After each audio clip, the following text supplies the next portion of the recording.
So ito, luto na po yung kanin natin, no? Ayan, no? So dito po tayo nagsasaing sa ating hulbot duso design. So ito na po yung kanya apoy, nagpain-in na po tayo. So ang blower natin ay number 1. Ayan. So nagtatanong po na mahinaan. Yes po, mahinaan po yung ating oil kalan. Okay.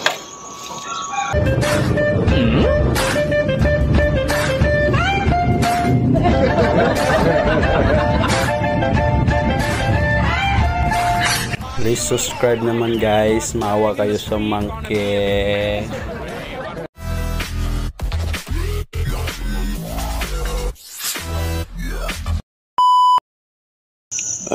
Hello, good morning po. So ngayon, ito natapos natin itong labas-pasok natin na design, no? Detachable po ito. Pwede matanggal. Ito yung ginawa natin para po hindi po siya sagabal, no? So, ganito po yan. Yan. Complete na po ito. Meron na pong level regulator. So sa likuran natin pinadaan yung regulator niya para hindi po siya sagabal, no?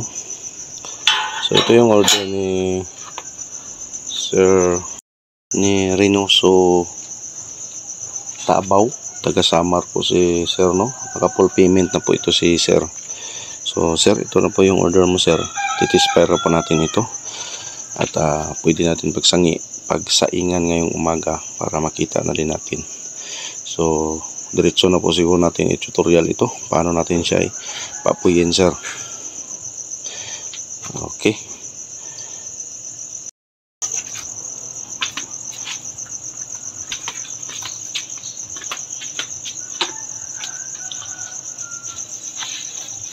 Ito, pakuyin po natin. Pwede natin siya pakuyin na ganito. Tanggalin natin siya dito para mas madali siya nating pakuyin. So ganyan. Ito nga pala yung nozzle burner natin. Yan. So semi heavy duty po yung binutas natin dito para lumakas. Yan ang kagandahan nito. Kasi pwede natin siya tanggalin. Pwede dito na lang sa labas. So, ganito. Una, lagyan natin siya ng papel, no? So, connectin lang po natin yung papel niya. Okay. Pagkatapos ay crudo po yung nilagay natin dito para madali po siyang mag-apoy. Yan, Sir. Ganito po yan, Sir. Kahit dalawang ganito lang po. Ayan. Ganyan.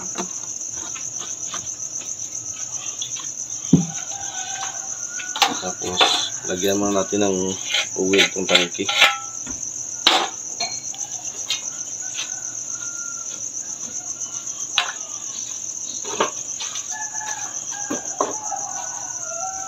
Engine oil po yung linalagay natin na oil, yun sa mga service. Ito yun. Kasi may sasakyan yung sa opisina namin. Ito yung nahingi namin. Dati kayo magsasaing tayo dito. Tatakipan na lang po natin. Ayan. Dito lang muna natin ilagay. Tapos hindihan natin ito.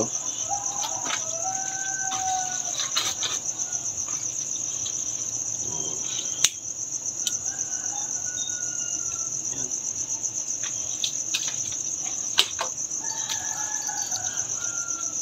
So pwede na natin ito ipasok. Mas madali siyang gawin. Ayan. Lagay natin ito. Tapos itong blower dito. Lagay natin. Tapos ito.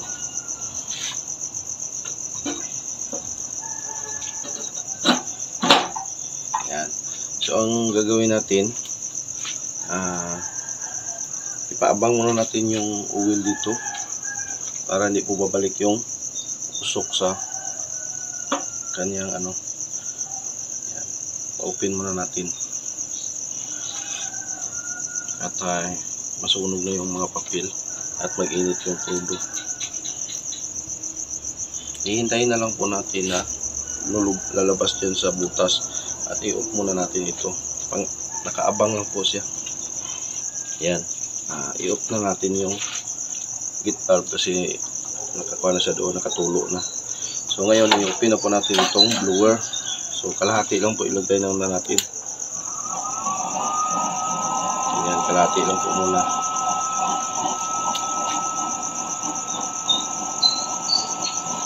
Tapos yung dito sa regulator niya, aabangan na lang po natin siya ng lata. Ayan. Sasawaran po natin ng lata dyan. Dipinsa po itong lata. Dipinsa po itong lata. Halimbawa kung hindi natin makontrol doon, lalabas na lang po yan dyan. So, ganyan. Ito po. So ngayon, pagsaingan natin ito, no? Ito yung gawin natin na pagsaingan itong sa rice cooker para makikita natin kung mangingitim ba siya o hindi. Tapos, ang gagawin natin na anti-apaw, ito. Halimbawa kung umapaw siya, ito yung gagawin natin. Pwede baliktarin, pwede din, ganyan. So, mura lang po ito. Like 65 pesos lang po ito. So, importante po ito sa ating mga kalan. So, ito gagawin natin na anti-apaw. So, masasaing tayo.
Yan.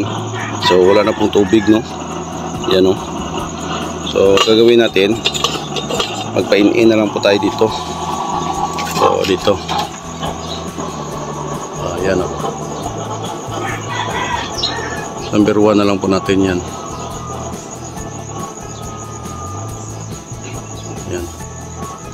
Para hindi po siya masusunog. So ito po yung tinatawag natin na LPG mode. Kasi nga kahit itudot ihina natin, low flame pa rin siya, no?